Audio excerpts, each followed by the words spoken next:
Yes. Okay. For some reason in the studio, the screen switched between 1 and 2. So I'm glad that you told me that. Um, everyone can see that now. There's the TexAg, and feel free to uh, grab that. I actually have it here as well, so I'll give everyone a link. There's a link to the presentation if you would like that.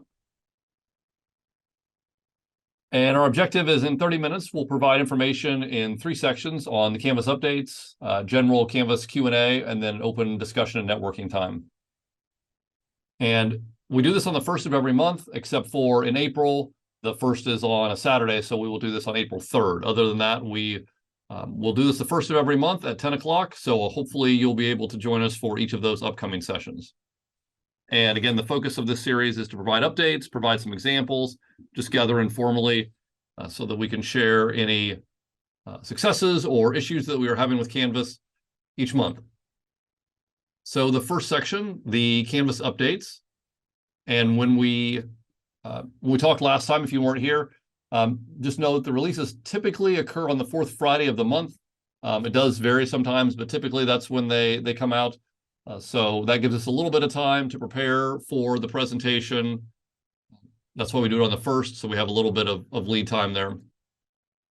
The first change is actually one that we talked about last month, if you were here, and that is the update to the front page. When we talked last month, it was supposed to roll out on the 1st, but it hadn't as of the time of the presentation. It showed up a day or two later for me, hopefully for all of you as well. A very small change, but in the course, in Pages, the front page now shows up not as that gray square as it had for a number of years, but as a pill shape without a background. So again, some of the updates will be very small as we go through, but just be aware that they're there and things change. In fact, we were doing a session here in the office a couple weeks ago, and somebody said, "Oh, the front page icon changed." And they do pop out, even though they're small changes in many cases. A new language has been added. A Malaysian language has been added, and this is accessible in the course or the user settings. So an individual could, in their account, in the settings, choose the option to change the language, and there it is. It now shows up as the very first language in the settings.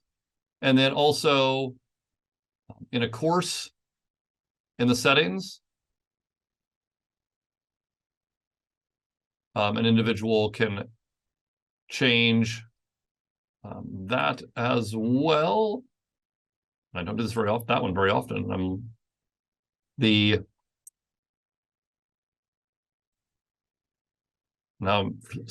it is, language, there we go.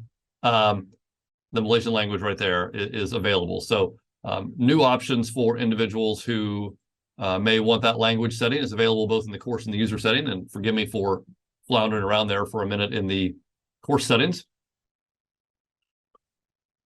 The third change in the gradebook, the missing status keyboard shortcut can now be used to set default grades. So if the status needs to be set, you can navigate to grades, and within grades, there is the option to select the 3 dots and set the default grade. And this can now be used as the MI setting can now be used to overwrite grades, which will overwrite everything as missing. So that could overwrite zeros, for example. If for whatever reason you wanted to overwrite already entered grades, you could do that. Most likely you wouldn't need to do that with the missing status, but you could. So it could take it from a 0 to missing, or however you would like to use that setting, or an instructor would like to use that setting, that is now available to set the default grade. So you can enter those characters in there as opposed to entering a numeric value. The next change is in the rich content editor. There are actually 2 updates in the rich content editor. The keyboard shortcut has been changed a little bit. So let's navigate back to the rich content editor. I'm just going to create a page to demo this.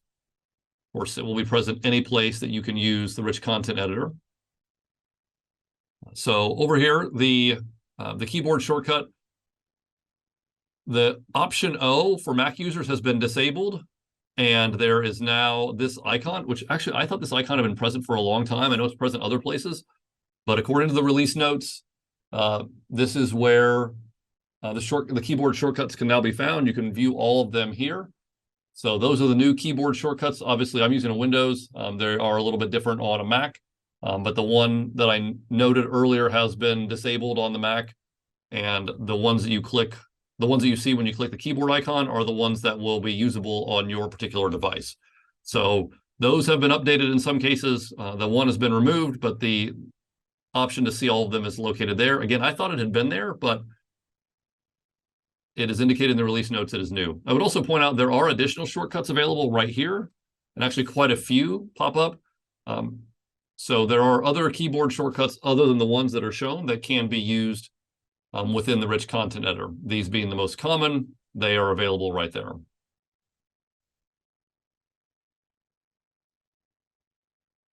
Another update, if users receive an announcement via email, a warning will remind them that the replies are public. So if an instructor posts an announcement and replies are enabled, the individuals in the course, the students who receive this, they will be notified that the reply will be posted to an announcement and will be seen by everyone. So that way, if they just choose to reply from the email, they are aware that that is going to be public in the course. So just a little extra layer of security there to ensure that students don't post something in the announcement reply that they don't want to be seen by the entire course. I don't know how much of an issue is, but I particularly like that update because I could definitely see that being an issue for those who receive those notifications via email and then perhaps accidentally replying to that. And then the last option is the last change rather is the rich content editor. There is now a copy and paste option. You can do this from Windows Explorer. You can do it from Mac OS Finder. You can do it from a web page. And I will demo all of those in just a minute. Now this is, it is live for instructors already, I believe as of last week at some point. And it should be live for students today. Again, sometimes when those changes roll out on the 1st, we don't see them right away on the 1st. It may take a day or two, but instructors should be able to do this right now. Students should be able to as well. I haven't received any verification of that. I'll need to talk to some of the student workers in our office today to see if they're able to do it when they use the rich content editor. But what you can do in the rich content editor here, so I have some examples. Here's what, again, I'm using Windows device, obviously, but on Windows Explorer, I can just grab a picture and I can bring that into the rich content editor and copy that in, or should be able to anyway. Worked when I demoed it earlier. Let's try it here. You can also do it from whoops, there we go. Second time's a charm, I guess. Just took a minute. And I can copy that picture in. I can also copy from a website. So I should be able to copy the image from here. And then I can paste, or I can right-click and paste, or I can do Control-V. Do notice that if you try to use the edit paste, you still receive an alert prompting you that the paste is not functional.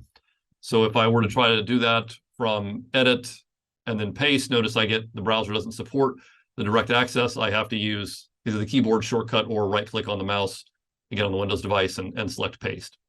So I can insert pictures or other content just by dragging and dropping into the rich content editor. And I also can do that from a website. Do notice that sometimes you may receive an HTML tag or another tag associated with the photo. Just be aware that that does show up, and that is noted in the release notes, that it may display an HTML tag or other information associated with the picture. There was no other information given in the update as far as if that will be changed at any point in the future, but it was just noted. And again, that is live for instructors and should be live for students as well today, but we don't know for sure that at this point. I've not talked to any students.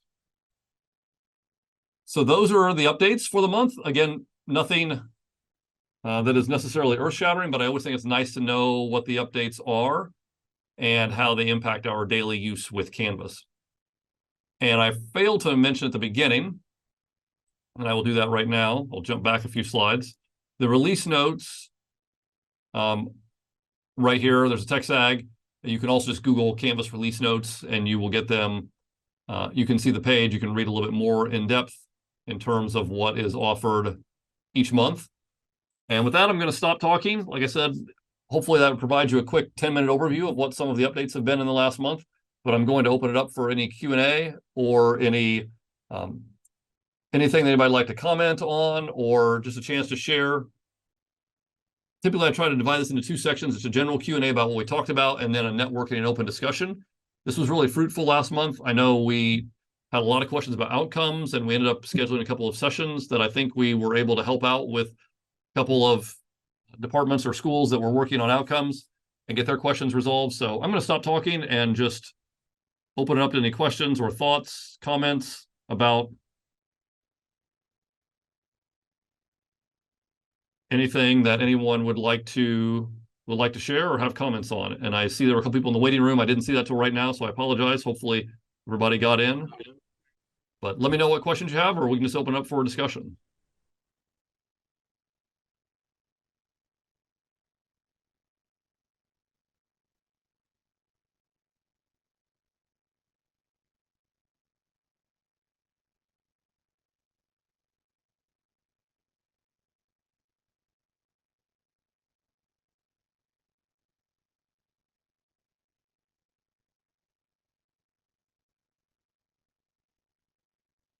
Okay, it looks like there are not a whole lot of questions, which is great. I'm going to drop the